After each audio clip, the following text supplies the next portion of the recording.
Here's what I see happen almost every day in my conversations with founders and CEOs. You just hit 5 million ARR. Your sales team is growing. Deals are getting more complex. The CRM is a mess. Forecasts are going wrong.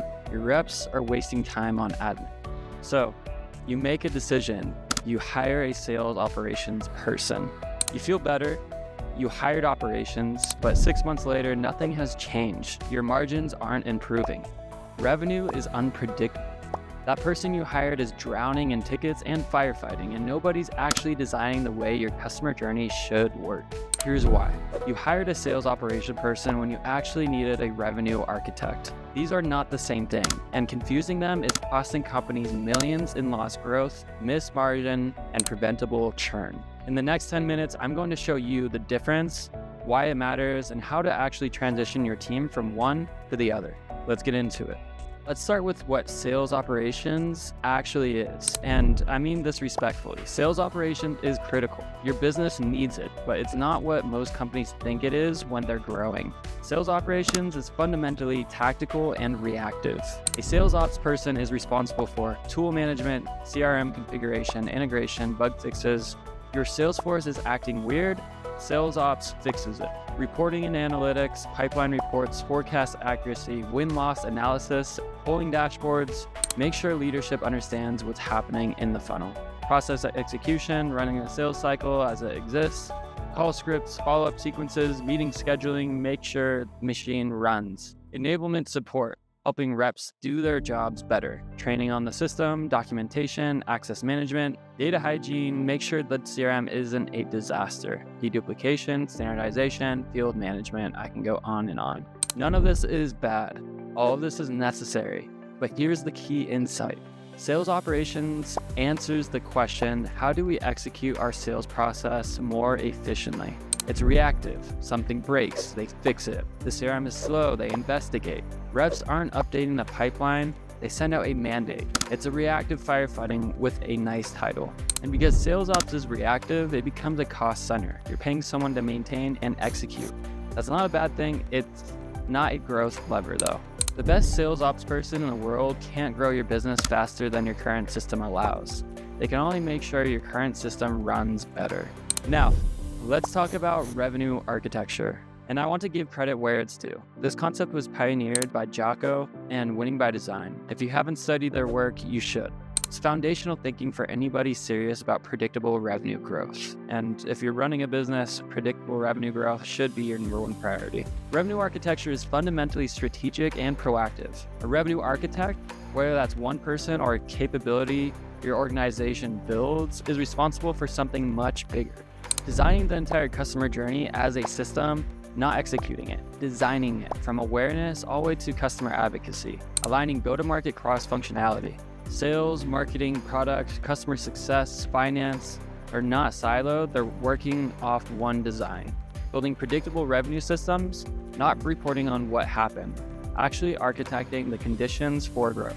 Identifying and removing systemic bottlenecks. If reps are losing deals at stage 3, a revenue architect doesn't just report it, they redesign the stage, translating business strategy into operational reality. Your CEO has a vision.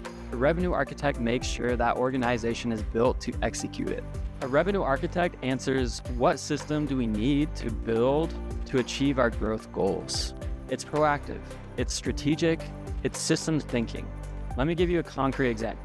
Your average deal closes in 180 days. Your investor thinks it should close in 90. Your CEO is frustrated, your reps are frustrated. Deals are falling apart in the middle because nobody's taking ownership of buying process design. A sales ops person reports our average deal cycle is 180 days. A revenue architect asks why, and then they redesign the buying process. They look at what's happening at stage 2, stage 3, stage 4. They identify where the gaps are. Is it discovery call not happening fast enough? Is it legal review bottlenecking? Are there missing stakeholders? Is your pitch not resonating? Then they redesign the entire motion to compress the cycle while actually improving win rates. They rebuild your sales process. They might restructure your team. They align your marketing to hand off better. They change the way your demo works. And suddenly, deal cycles compress, predictability improves, revenue accelerates. That's revenue architecture. It's systems design. Let me lay out a comparison clearly. Sales operations, reactive and tactical, executes existing systems, cost center focus, asks, how do we run this better?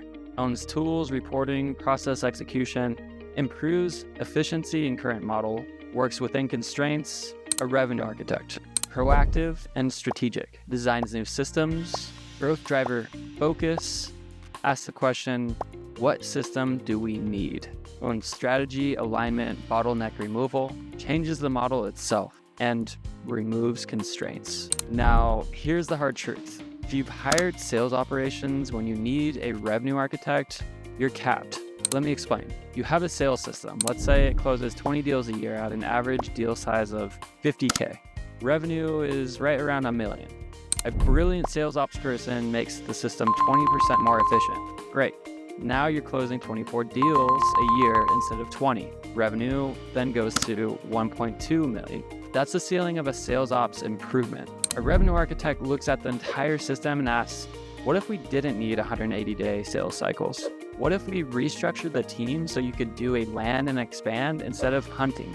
What if we designed your product demos differently so more prospects move to trial? What if we align pricing with value instead of just discount driven? Suddenly, you're closing 40 deals a year at 80K each. Revenue then jumps from 1 million to 3.2 million.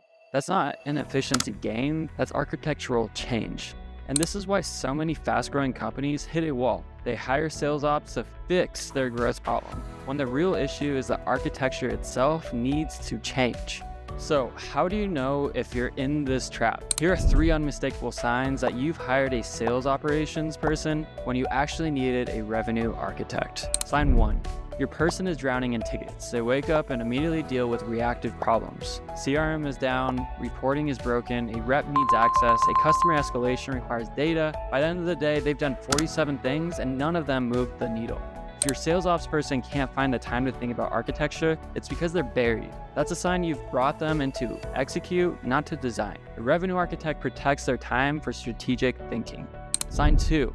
Nothing structural has changed, but tools have improved. You got a new CRM, it's configured beautifully. The reports are gorgeous, but your sales process is the same. Your deal cycles are the same. Your bottlenecks are the same. You just report on them better now. That sales ops person working perfectly within your business, but your business hasn't changed. A revenue architect would have used a CRM implementation as a forcing function to redesign the entire motion. Sign 3.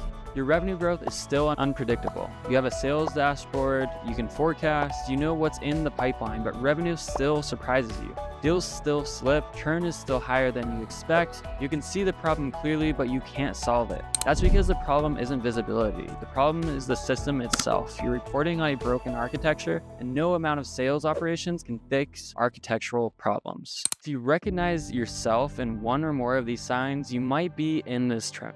Okay, so you realize you need a revenue architect, not just sales operations. What now? The good news, you can make this transition, but it requires 3 things. First, a mindset shift. Your organization needs to start thinking about sales as a system, not just a function. When your CEO asks, why are we only closing 20 deals? The answer can't be, we need to hire more reps. Sometimes it's, we need to redesign our qualification process, or we need to segment our go-to-market, or we need to change how we price. This is uncomfortable. It means questioning everything, but it's necessary. Start by asking, what would have to be different about our sales system to hit our growth goals? Where are the biggest bottlenecks in our customer journey? Are we constrained by team size or by our process? What would change if we halved our sales cycle? These aren't sales ops questions, these are architect questions. Second, organizational design. You might still need sales operations. Most healthy organizations do. But you also need someone explicitly focused on revenue architecture. This could be your VP of sales if they have strategic instincts and the bandwidth, or a dedicated revenue operations leader reporting higher than sales ops responsible for cross-functional alignment, your chief revenue officer, or you might hire a revenue architect consultant to help you redesign, then build a capability internally. Here's what matters. Someone in your organization is explicitly accountable for designing the system, not just executing.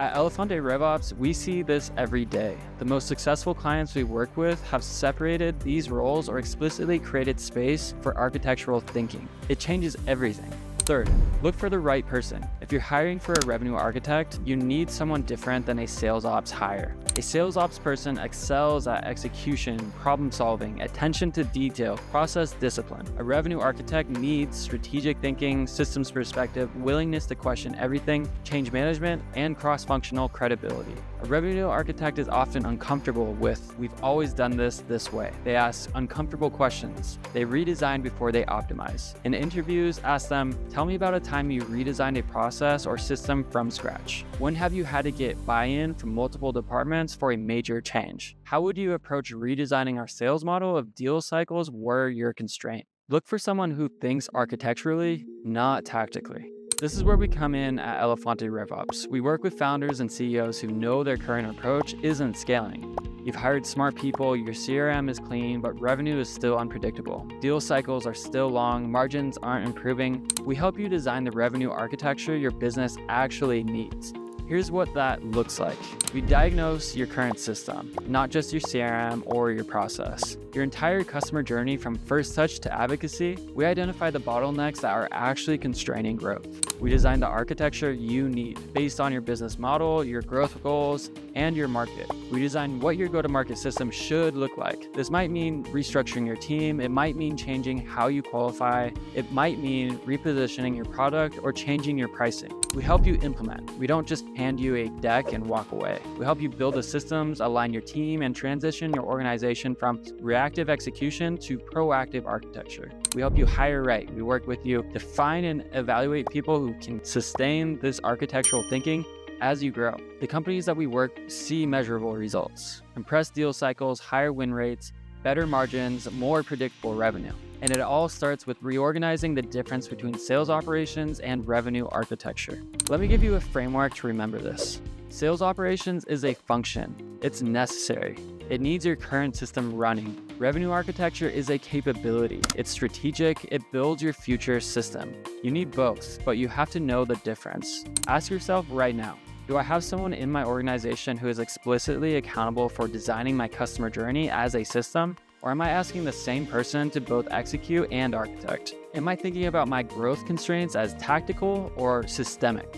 If you're not sure about the answers, that's actually a signal. The fact that you can't clearly separate these two things in your organization means you probably haven't built revenue architecture yet. And the good news, it's not too late. Whether you're at 2 million ARR or 20 million ARR or even 100 million ARR, you can still build revenue architecture. Companies do it every day. The companies that move fastest are the ones who recognize this distinction early and build it intentionally.